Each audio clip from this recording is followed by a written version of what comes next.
Update po tayo sa pagsabog ng isang car bomb sa Cotabato City kahapon. 8 na ang kumpirmadong patay sa insidente habang umakyat na sa 30 ang bilang ng mga sugatan.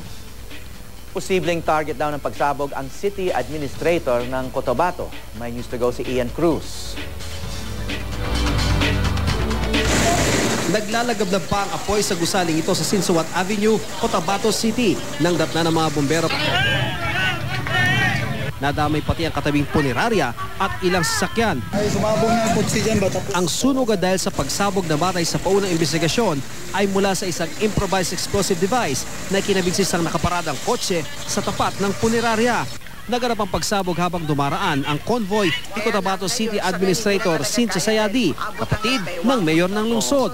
Tinamaan din ng isang police car sa convoy. Sinisilip na ng mga otoridad kung pinuntirya talaga ng pambobomba si Sayadi na nakaligtas sa pagsabog. Kinundina ng palasyo ang pagsabog at tiniyak na mananagot ang nasa likod nito. Ito lang huling linggo ng Hulyo, niyarig din ng pagsabog ang Cagayan de Oro City kung saan 8 ang namatay at mahigit 4 na po ang sugatan. Sa ngayon, hindi pa masabi ng mga otoridad kung may kaugnayan ng dalawang insidente at kung may kinalaman nito sa inilabas na Global Terror Alert ng Amerika dahil sa nadiskubre nitong banta umanong pag-atake ng Al-Qaeda sa kanilang diplomatic outpost sa Middle East at Africa. Ian Cruz, GMA News.